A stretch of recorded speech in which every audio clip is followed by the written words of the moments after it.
calling upon our first speaker. He is Pakistan's premium success coach certified by Marshall Goldsmith, who has endorsed his DARE coaching model. He has established Pakistan coaching network comprising of 125 people coaches in 7 countries and 50 cities. He is the author of the best-selling book, Tick Tick Dollar. Ladies and gentlemen, a big round of applause for Mr. Qaiser Abbas. Thank you. Thank you. Bismillahirrahmanirrahim. Friends, Assalamu alaikum. And good morning. And I'm going to start with my signature good morning experience. So all of you, please stand up for a moment. And in a very rhythmic, energetic voice, I'm going to say good morning again, and all of you will say good, and you prolong it as long as you possibly can, and then you say morning. And top 3 most energetic individuals in this very room are going to win my book called Tick Tick Dollar. So who's going to win the book? If you want to win the book, say yes. All right. So 3, 2, 1, good morning. Good morning. Round of applause for each one of you. And can I have my volunteers? The volunteers, could you please hand over a book right here to one of these ladies? And one here, over here, to another lady. Yep, you. And one here, to the gentleman with a beard. Yeah. Round of applause again. Please take a seat. And before I begin, I believe Sohail Zindani and Learning Minds and his team deserve to get a huge round of applause for organizing this, one of the finest events in the country. Thank you so much for inviting. In order to get the best out of this session called Coaching for Performance, you will be experiencing coaching today either as a coach or as a coachee. Is it okay with you?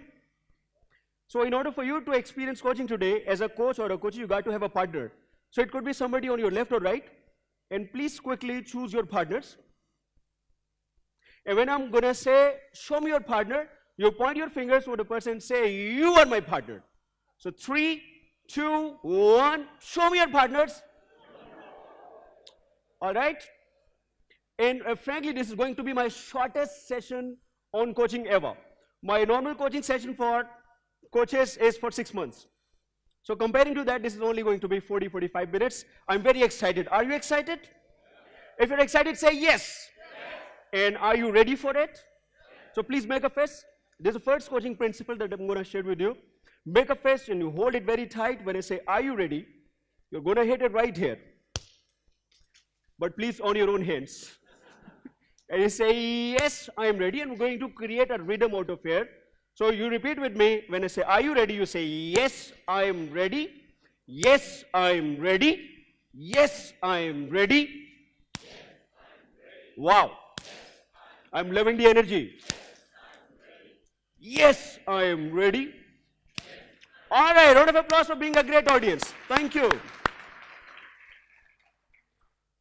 So once upon a time, there was a man, and he was sitting in his beautiful family yard, and a beautiful horse just walks into the yard. And the man asked everyone, whose horse is this? And apparently nobody claimed the horse. And there was no identification mark on the horse either. And everyone in the village said, why don't you just keep it with you? It's a gift from God. Beautiful horse. And the man, however, was absolutely committed to return the horse to the real owner. So he came up with a very simple strategy. And his strategy was he rode the horse and he let the horse decide which way it wanted to go. I repeat, he let the horse decide whichever way it wanted to go. And the horse started walking in a specific direction. And from time to time, the horse would just stop or go off the road. He would get off track. He would start grazing the nearby field. He would start interacting with the fellow horses somewhere. And only on those occasions, this man would gently redirect the horse and would bring him back on the road. And after several miles walking away from his original village, the horse walked into a very different village. And he went on to move into various streets. And then in front of a house, it reached and there it stopped. An old man came out of the house. And upon recognizing his horse, he shouted with excitement, "Oh, my horse is back! My horse is back!" And then he looked at the man. He said, "Thank you very much, sir. You brought the horse back. But how did you know that this is my horse? And how did you know that the horse belongs to this very place?" The man smiled and said, "I didn't know this is your horse.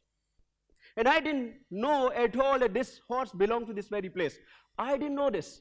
But the horse did. But the horse did. And all I had to do was to keep him on the road." All I had to do was to keep him on the road. Ladies and gentlemen, whether you work with people as coaches or as leaders, you got to believe that people exactly know who they are. Deep down in their hearts, they exactly know where do they belong to, where do they really want to be in life. But despite knowing this, sometimes we all behave and act as if we are sleepwalking. We get distracted. We go off the road, we go off the track, and sometimes we are just stopped. We don't move at all. And your responsibility as leaders, as coaches, as managers is only one. You got to do whatever it takes to keep them on the road. Because coaching is helping people get the best out of them. So you remember, you pick up a partner. Can I see the partner again? Show me your partners. You got to say with energy, "You are my partner." Show me your partners. All right, I've got a great news for you. One of you is going to act like a boss, and the other person in this partnership is going to behave like what? A direct report. And you got to choose who is who. Quick. Quick, quick, quick. And now I'll say, "Show me your boss," and you say, "You are the boss." Show me your boss. All right. Now the boss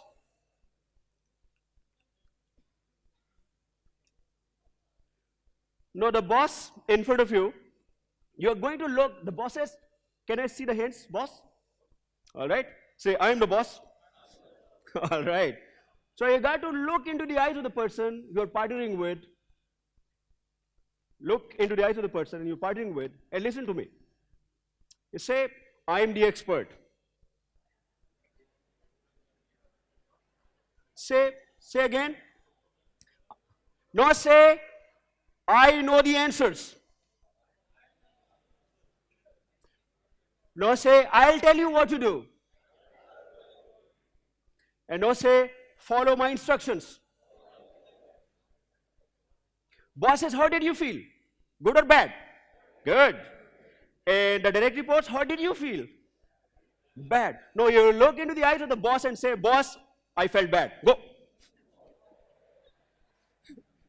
At least you can say it here. Anyone partnering with a real boss? Good luck. Thank you so much. Now you look at the same person again, bosses. Look at the same person in the eyes, right in the eyes. Don't break the eye contact. And this time around you say, "You are the expert." Now say, "You know better." No, previously you've been saying, "I'll tell you what to do," but this time you're going to say, "What do you think?" Previously you said what? "Follow my instructions." But this time you look into the eyes of the person and say, "You decide." Boss says, "How did you feel this time?" And the direct reports, "How did you feel?" Now you look into the eyes of the boss and say, "Boss, I felt." A round of applause for being a great audience. Thank you. So the first lesson of the day is, coaching is not about telling. Coaching is not telling. Coaching is asking. So all of us, when we were kids, our parents told us what to do, yes or no? And when we didn't do it, we were scolded, right? Then we went to the schools and teachers told us what to do. And when we didn't, we were punished. We went to the organizations and the bosses told us what to do. And when we didn't, you know better than me. And when you became a boss, and when you became a person of some authority, what did you do? You exactly did what you've been doing, what you've been watching your role models to be doing with you, telling. But you got to understand this very fact that coaching is not about telling. You didn't need to tell anyone what to do. People had enough of this telling thing. They don't like to be directed. They don't like to be told. People want to be self-directed. And I'm going to prove to you in a minute.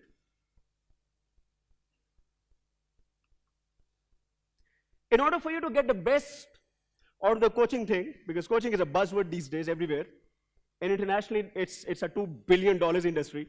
And I can see some of my coaches that I trained over the last 2.5 years. I see 2 of them sitting here in front of me. And they understand, they've been making a lot of money over here in Pakistan as well.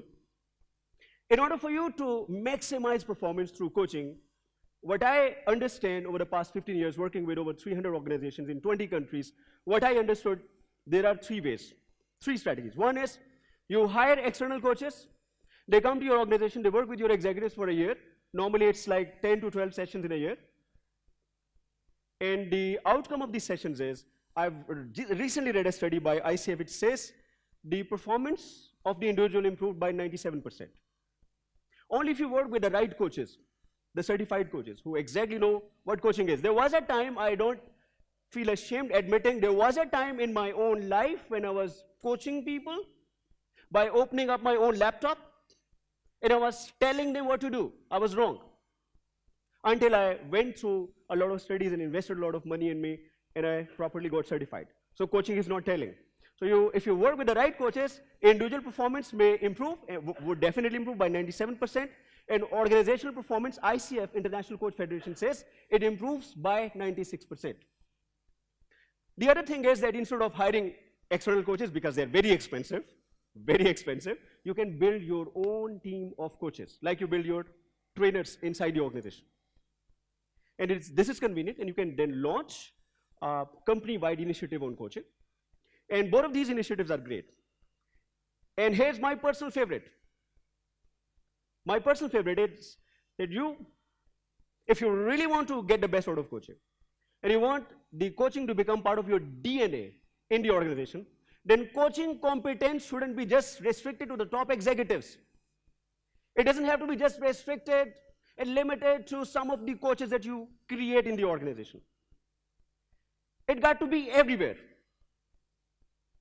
And my proposal for the day is that each one of you need to learn how to become what I call a coach-like leader.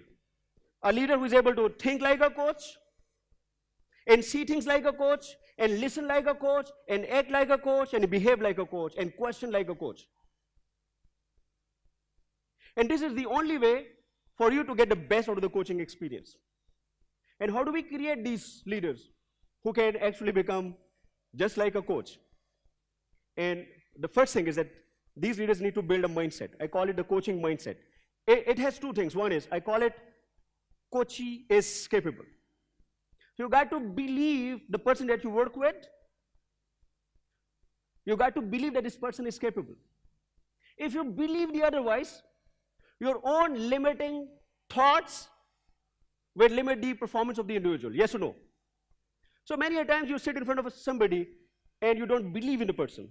It reminds me many years back when I was coaching a woman, and actually a girl. She comes to me and says, I want to be a supermodel. And something inside me laughed. And I said, you want to be a supermodel? Something seriously inside me laughed. But then I was thinking like a normal human being. But immediately I reminded myself that I need to think like a coach. I need to act like a coach. I need to listen to the person like a coach without judging. And the person says, I want to be a supermodel.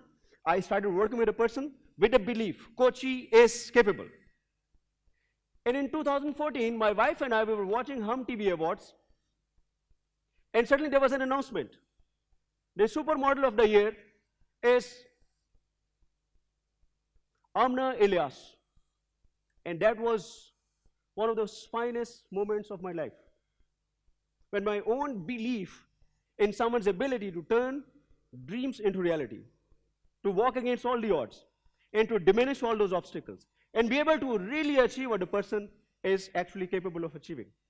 We do not see the person that we coach and work with in terms of his past mistakes. We got to see the person in terms of his future possibilities. We got to see the person in terms of future potential. No, you look at the person and say, Coachy is capable. Go. Some people are looking at me. No, you got to look at the person, the partner. Say, Coachy is capable. And the other one is, Coachy is resourceful. And I'm a psychologist. I believe that all the resources that you require to become successful, and anyone on this planet requires to become successful, is already here in this fist. It's already here. So as coaches, we have this firm belief that Coachy is capable and the Coachy is resourceful. That's the mindset that we all got to develop. The next one is, what is your role as a coach? As a coach-like leader. When you become a coach-like leader, doesn't mean you got to be a certified executive coach. You just got to have the mindset of being a coach. And this coaching can take place anywhere. It can take place anywhere. It can take place in the corridor. It can take place in the parking lot. This coaching interaction, I call it coaching conversation. It can take place anywhere. Anywhere. I've had some coaching conversation right here, right in this very hotel, outside this washroom, while I was conducting a program for one of the organizations, one of the leading organizations, and I'm very happy to see the chief of HR of that organization is right here. We trained over 150 top leaders, including general managers and directors, on becoming a coach-like leader. So there are organizations who are actually benefiting from this very concept. So in order for you to see how do you perform as a coach-like leader, you got to focus on two things. One, you got to raise the level of self-awareness of the individual. Because I recalled, people don't like to be told. You got to raise the self-awareness level of the individual, not yours. And the second one is, you got to generate a sense of responsibility in the other person. Every single person that I work with, the leaders would say, I want my people to be more responsible, yes or no? I want them to take more ownership, yes or no? But you cannot just tell people to be responsible. And in order to explain these two concepts, I had created a lot of stories, a lot of experiences, my personal experiences, but the best one that I can come up with is day before yesterday, when I was in my house and my wife gave us breakfast. It was me and my 6-year-old son, and we were sitting and we were just starting the breakfast, and my son had already started taking some bites, and I knew that he didn't brush his teeth. So what would you do as a parent if you know your son or daughter has not brushed the teeth? What would you do? Go brush the teeth, isn't it? So I've had an advantage of being a coach. So I request each one of you that before you begin to use these tools at the workplace, please start using these tools at the house with your loved ones. I used to demonstrate listening in front of the audiences, and they would say, this is flawless. We have never seen anyone demonstrating these listening skills. But then it reminded me of my own wife. When she used to talk to me, at the same executive coach, Qaiser Abbas, would say, haan batao. Okay, I'm listening. Yes. So I literally had tears one day in my eyes, that the person who deserved the best out of me is the one who is most neglected. So at times we just role play somewhere as an executive coach or a great leader, but the people who deserve to get the best out of us, they don't get even half of it. So my son says, he's already started eating, and I had an option, say, go Hussein, brush your teeth. I said, Hussein, did you brush your teeth? And his answer is, no, Baba. What would be the next question if you are a parent? He said, go and brush your teeth. I said, Hussein, do you want to brush your teeth? Raising the self-awareness level. Do you want to brush your teeth? Giving choices to the individuals. Because if somebody is acting on their own choice, they'll take more ownership. I said, Hussein, do you want to brush your teeth? His answer was, no, Baba, I'm very hungry. So not only did he give me no, but he also gave me a justification, a reason, an explanation, an excuse, because I'm very hungry. And what would be your next question? Because coaching is not telling. I said, Hussein, what do you think? What will happen to your teeth if you didn't brush? And his answer was, Nothing. Because he was interested in eating. It's like a 6-year-old kid. He'll say, nothing. No, something inside me, instigates me to, use your authority and use your power and just, drag him to the washroom and ask him to brush his teeth. I said, because I'm a coach, I very quietly looked into his eyes, a bit of seriousness on my face. I said, Hussain, nothing? And he said, okay, Baba, please give me the brush. So what you got to do is you got to raise the self-awareness level of the person that you interact with instead of telling the person what to do. Once the level of awareness is raised, the person will automatically begin to take what we call responsibility. And in order for you to do it, you got to have 2 actions. 1, you got to listen more. And 2, you got to ask more questions, more intelligent questions. So for instance, you see one of your colleagues, and the colleague is overweight, and the person is not going to the gym and not going any exercise, and you look at the person and say, why don't you join a gym? It's a statement, it's a suggestion, it's an advice. And if you are a boss, even your suggestion is a decision. So instead of telling the person, I think knowing you, you should go to ABC gym. Doesn't work. Yes or no? It doesn't work. So instead of saying this, you look at a person and say, what are you going to do to stay fit? What is your plan to stay fit? And the person says, no plans. And then you say, if you would have no plans, will that be okay with you? Is it okay to have no plans? So what will happen after 5 years if you did nothing about your fitness? So you raise the self-awareness level, and you raise the level of self-responsibility, and you do it by 1, listening more and asking more questions. Now, one more time, you look at your partner and say, I must listen more. Go. And now, again, look at the person and say, I must ask more questions. So it has to be less statements, more questions. And now I'm going to show you a small video which will demonstrate. I've had multiple videos created over here in Pakistan and somewhere else as well, but I'm not showing all of them to you. Why? Because of some confidentiality factor, people were discussing their real issues, so I'm not showing. This is one of the finest videos I ever presented to anyone. So is the video ready? All right, can you please show?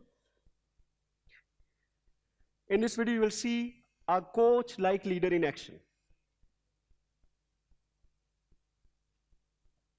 It's a 3-minute coaching conversation. I want you to take notes. In this example of corridor coaching, we see a manager using what has to be a brief coaching style to help a staff member work through an issue.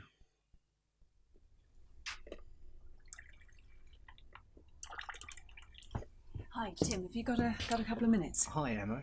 Yes, I do. In fact, I have 2 minutes Right, before okay. I've got to go to a meeting. Right, okay. Look, I've got a bit of an issue with a client at the moment, Okay. and I really would like some advice. Okay. So it sounds like this might be something you need to think through for Yeah. yourself. What's going on at the moment? We're about to slip on a deadline, and Okay. yeah, and this particular client is, I find them quite intimidating, so they're quite tough. Yeah. And I'm not entirely sure how to deal with them. Okay, so it's never easy, especially when deadlines are slipping. Yeah. Okay. So what exactly do you need to take from this conversation? I guess I need to get some clarity in how I'm going to deal with this person, and what am I going to do, basically. Okay. So you need to work out what you're going to do. Yeah. And how you're going to deal with this situation. Yeah, Okay. yeah. So what have you thought of already? Well, I feel a bit blank, to be honest. I have been feeling blank, but I know that this person likes solutions. Okay. Doesn't like you to come to them with the problems, and Yeah. I know that he doesn't want me to be explaining why we've slipped. Okay. I know that he probably wants me to be talking about what's going well, what's working, and the solutions, as they were, and also perhaps what the benefits are of these extra 3 days that we're going to be. Okay. So slipping it sounds by. like you thought about this a lot. Well, yes. Yeah. But in the face of talking to him, Yeah. I get really nervous, and so Okay, I go okay, blank, and I think I okay. don't know what I'm going to do. I don't Right. know how I'm Okay. going to deal with So him. it sounds like you know what you have to do. Yeah. It's his nerves that are going to get in the way. So what's your advice to yourself about this? I think my advice to myself is to call him, Okay. because I know at some point he's going to be calling me Yeah. at some point today. Sounds like he might. Yeah, because I know he's going to be aware because of a couple of emails that have gone through. Yeah. So if I were to preempt that call and Okay. perhaps take control, Yeah. then I would Okay. be in a better position with Okay. him. So that sounds like a good idea. Get in there first. Yeah, I Yeah. think so, because otherwise I'm on the back foot with him, and Yeah. I always feel on the back foot with him. Okay. Okay. So in terms of getting on the front foot then, Yeah. and really taking this on, what do you need to do here? I need to call him first. Yeah. I also need to structure what exactly I'm going to say to him. Okay. I also probably think about what he might say Yeah. and have some answers for them, Okay. because Okay. I know he's pretty quick. Right. I've dealt with him a few times. Okay. So it sounds to me like get on the front foot, Yeah. give him a call, Yeah. work out what you want to say, Yes. and also have a little think about what they might come back with, Yeah. so that you're prepared for that as well. Yeah. Yeah. Okay. Okay. Well, that starting to sound like a plan to me. Yeah. I do have to jump into this meeting now. No, okay. So how would it be if we left it? No, that's great. I feel Yeah. much better, actually. And can I give you a call later just to let you know how it went? Yeah, of course you can. And if Okay. if it, I'm sure it will go fantastically well. If you do have any other problems, though, do knock on the door if All right. if you need to. I'm there for you. Brilliant. So, good luck. Thank you. Thanks Okay. ever so much.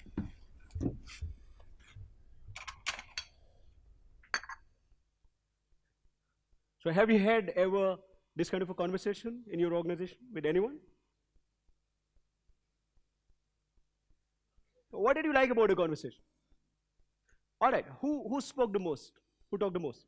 Was it leader or the direct report? I can't hear. The coachee. The coachee spoke most of the time. Who gave the answers? All right, did you notice the coachee was feeling quite bad in the beginning of the session? And how did she feel at the end of the conversation? Good or bad? And who provided the solution? So did you notice the coachee is capable? Coachee is resourceful. I must listen more. I must ask more questions. And the coaching is about, if you ask me, the crux of the whole coaching thing is, it's about raising awareness and generating the sense of responsibility. This is a perfect coaching conversation. But most of the conversation that we have with our people, they're not coaching conversations. And what's the difference between a routine conversation and a coaching conversation? In a routine conversation, we are talking to argue with the other person. But here, in a coaching conversation, we actually listen. We listen to understand. We're not talking just. In a normal conversation, in a routine conversation, what happens is, the people are trying to prove, we try to prove to the other person that I'm right. But here, as a coach-like leader, you try to prove to the other person that I'm committed to support you. In a routine conversation, we actually point out the faults of the other person. We know the faults, and in a conversation, we use those faults to identify, to point out to the person. But in a normal conversation, we don't point out faults. We clarify through questions. Also, in a normal conversation, we are trying to take positions. We take position, and we actually lock ourselves into that position. We're not even willing to listen to the other person. But in a coaching conversation, the person that you interact with, you are willing to give the person a chance. You're willing to be flexible. In a normal conversation, you're trying to change the other person. Our focus is that we got this person to change. We're trying our best to change the other person. But here, we try to prove through our words, through our gestures, that I'm not here to change you. I'm only here to support you. Now, whatever I'm sharing with you is not what we call the softy, touchy-feely stuff. It's a very serious stuff. And in the next 5 minutes, I'm going to present what we call a business case for being a coach-like leader. So why do you need to become a coach-like leader? Why it is important for the organizations to produce more leaders in the organizations who can think like a coach, act like a coach, listen like a coach, talk like a coach. There's a recent research conducted by Center for Creative Leadership. It says, the title of the research is Stresses of a Leader. Stresses of a leader. And there are 3 types of stresses that every leader faces. First one is the constraint of resource and time. Second one, engaging and motivating people, developing people. And the third one is establishing and maintaining relationships. And could you make a guess how much stress would be coming to a leader from the direct reports? Any guess? How much would be the contribution of the direct reports for the stress that the leader faces? How much? The exact answer is 50%. And we ask these leaders, why do you think that this kind of a stress is coming to you from your direct reports? And the leader says, if my people would improve just one thing, my level of stress will drastically reduce. Anyone guess what is that one thing? We call it low personal accountability. What happens is, I have a problem, I go to my boss, and my boss gives me the solution. And my boss says, we are depending on the boss. So dependency on the boss is increasing every day. And this dependency is coming because the direct reports would lack 3 things. 1, self-reliance. 2, they don't have what we call the critical thinking acumen. And 3, they lack the ability to think strategically. And there's a very interesting challenge for the leaders. Every leader would like to improve the number of the people who can independently work under him without being dependent on him. And there's a very famous research by Gallup. It says only 33% people are engaged in the organizations. 49% not engaged. And 18% actively disengaged. Meaning when they go to the organization, they are mentally checked out. Like you check out from a hotel room, you don't belong to the room. You don't care what is happening to the room. So they're mentally checked out. Another research by Daniel Pink, it says that the old tools of motivating and engaging people are dying. People these days, they want to be self-directed. They want to utilize their skills and knowledge. And they want to make a positive contribution to the organization. And here's one of the finest researches by James Qaiser. And they researched people for more than 15 years. And they interviewed 20,000 people in 4 continents: America, Europe, Asia, Australia. 20,000 people were asked just one question: what do you think is one skill or one trait or one characteristic that you would like to see in a leader and you're ready to follow that person? So what are the qualities, characteristics of the leaders that would make you follow them? 3 major themes. 1, we want a leader. 20,000 people said, we want a leader who can engage us. We want a leader who tells us the truth. And number 3, we want a leader who admits when he or she is wrong. And when he or she doesn't have the answer, the person says, sorry, I don't know. So here's a very interesting fact. There's a need for the leaders. Leaders need people who can they rely on. Leaders want to produce results. Leaders want to maximize performance. Leaders want to improve the quality of life of the organization and in the society. They have huge goals, objectives, visions. But they cannot achieve these visions without having reliable people in the team. And here are the people, the team. They also have a need. They want to be engaged. They want to be involved. They want to utilize their skills. They have dreams, they have aspirations, they have visions. And they want to make a positive contribution to the organization. Whereas normally we begin to feel people are not responsible, people are not capable. Research is proving in 4 continents, 20,000 people are saying, we want to make a contribution to the organization. So here's a need coming from the leader, and here's a need coming from the organization. And there's only one tool, I take 100% responsibility for saying this. There's only one tool right now available to the business world and to the communities. And the tool is, and this tool can bridge this gap. And this tool is called coaching. Coaching is the only tool that understands that leaders are in a business of, we call, relationship. We all are in a relationship business. And in order for you to establish and build a relationship, you got 3 things. 1, you got to have trust, yes or no.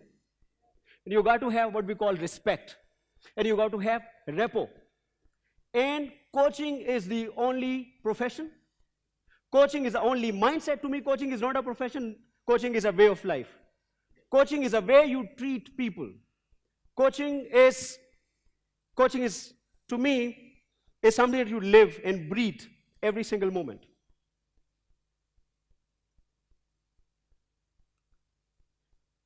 Three things: trust, rapport, and respect. And coaching allows you to exercise and master these tools that allow you to build rapport, trust, and relationship with people.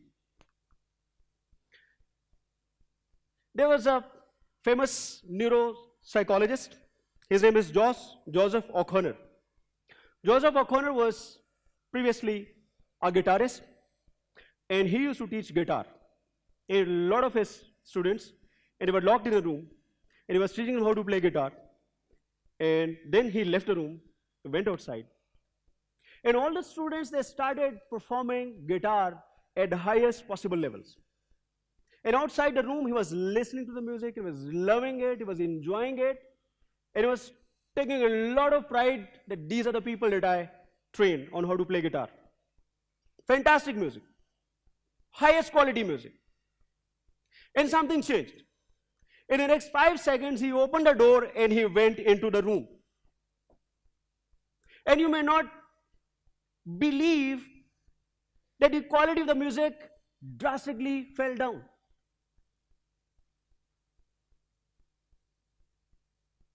The quality just disappeared. The room was exactly the same.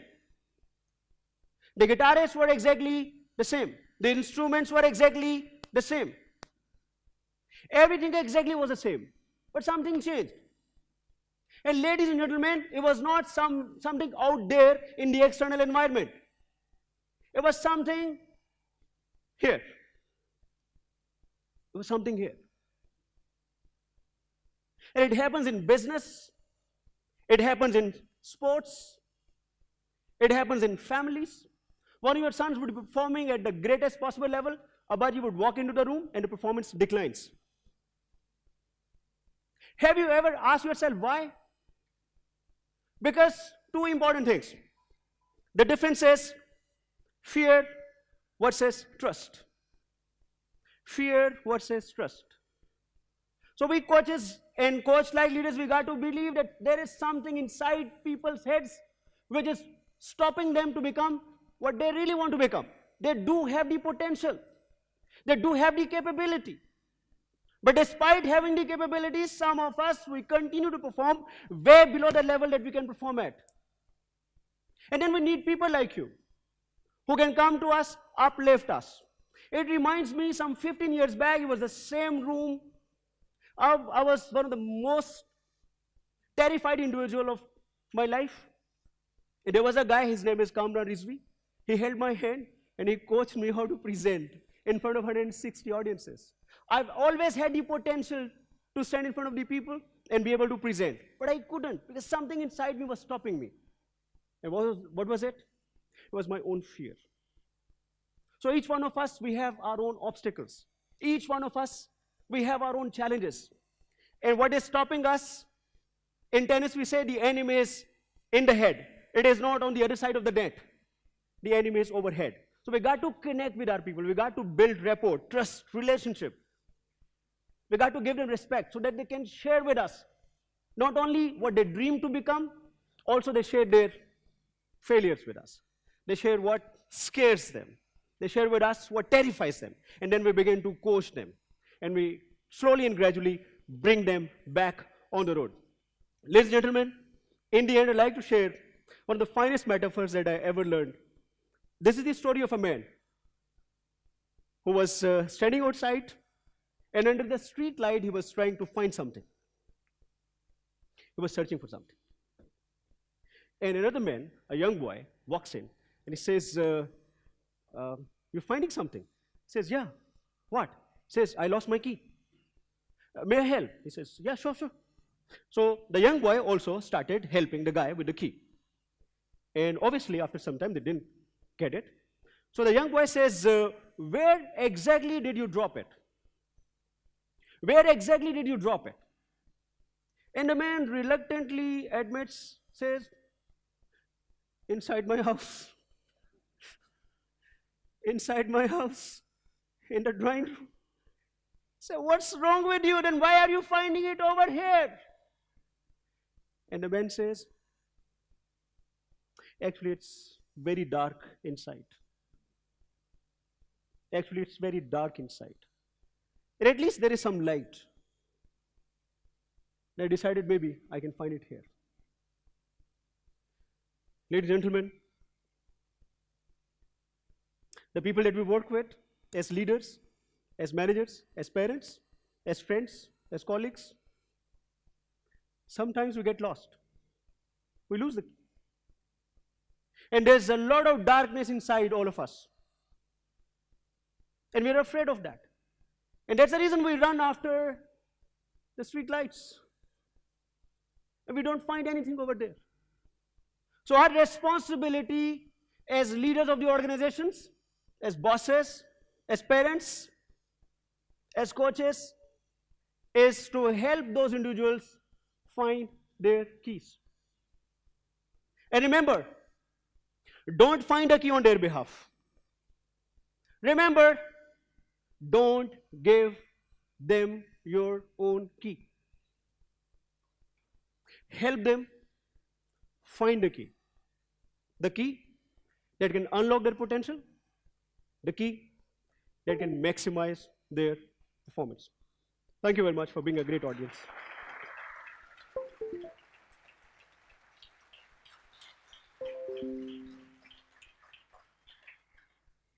Right on time. Yes. Ladies and gentlemen, Mr. Qaiser Abbas.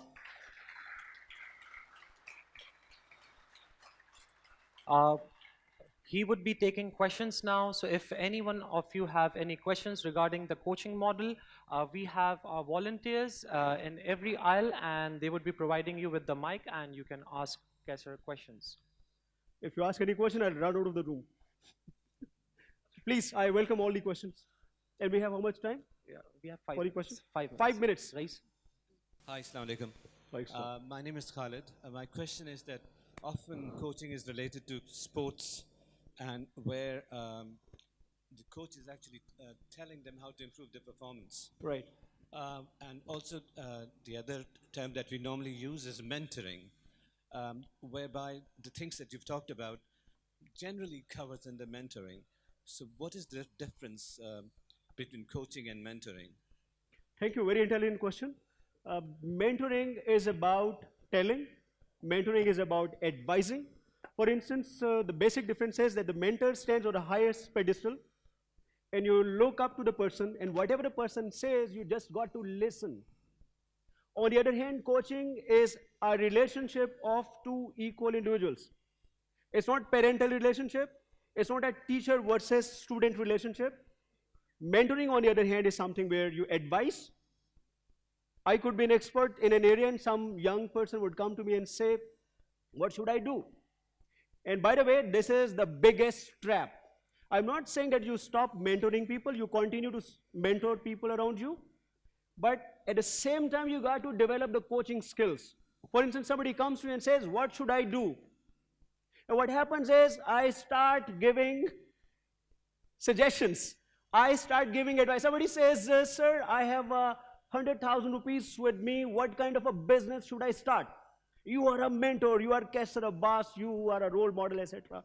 And I say, all right, if you have 100,000 rupees, what you can do is you can start an IT setup, Sir, sorry, I can't do this. I studied Islamiyat. Okay, what you can do is you can buy a motorbike and you can give it on a rent. Sir, in my area, motorbike doesn't work. I come of a very different village. Okay, and I keep giving suggestions and the person keeps rejecting all those suggestions because I don't know the circumstances of the individual. Coaching, on the other hand, allows you to enter into the life of the person without judging who the person is, without labeling who the person is, and you enter into their world. Mentors don't. Normally, mentors don't. By the way, there are mentors these days, you'll be happy to know, they are trying to learn coaching skills. So the coaches don't need to learn mentoring skills, but some of the mentors, they've started learning coaching skills so that their mentoring sessions become more effective. So you enter into someone's world, you try to understand it, you acknowledge it, you appreciate it, and then if they want to, I repeat, if they want to, you can help them come out of their world and see a very different world filled with possibilities. Hope it answers your question. Next one. Excuse me, sir. What certification courses? Can you please, I can see. What's your name? Shazad. Yeah. What courses do you offer with respect to coaching? Me? Yeah. I guess it's not a platform where I talk about my own courses, but for the past 2.5 years, I had the commitment because God has been very kind. I became very successful in coaching. I've coached a lot of executives in a variety of professions. I work with Pakistan cricket team as well. I recently coached Pakistan cricket team's 24 coaches who actually coach the cricketers. So what I've learned is that you cannot just go to a course. What John Whitmore says, he says, the courses which give you a lot of fun, a lot of excitement, but you don't actually learn anything. You cannot get a certification at the end of 2 days workshop. So my certification is for 6 months, and my process is very difficult. So in the last program that we did, I take only 25, and for those 25, we got applications from 4,500 individuals. And against those 4,500 individuals, we had only 25 seats. So we have a process. So we shortlist candidates through an application, then there is an assessment. We try to figure out whether or not you have the inner capacity or aptitude to become a coach. And then we also have an interview. So last time we interviewed 149 individuals, and then we picked up 25. Those 25 people are taken through a 3-day program. So where we teach them the fundamental basic concepts on coaching, and then there's a 3 months of practice where they go back and actually help 25 people coach. And eventually they come back after 3 months, we train them for another 2 days. And there are programs where we bring them back again after 6 months. And now we've also started a program because we have people coming from 7 different countries. So it was very difficult for them not only to pay the fee, but also buy their tickets and arrange for the hotels 3 times during the course of this certification. So for them, we reduced it to 3 months. So 3 months of training, practice, and then eventually certification. But not all 25 people get a certificate. The highest number of people in any batch that we certified were 18. So 6, 7 people in every batch, despite paying the fee and going through the hard work, they don't get the certification. Some people who applied in the first batch, they got certification in batch number 4 because they were not able to fulfill the requirements for the coaching. So there are a lot of courses available. You can go on ICF, International Coach Federation's website, and you can find some courses over there as well. I think that's it. Thank you. Last question. Yeah, my name is Abrar Shafiq. I am from FFBM, and what I apply in my domain department, the people who are under me is just there are problems, technical problems, whatever field you are, Right. there are problems. But what I do is I just get the people and they know the problem and I ask, give me solutions.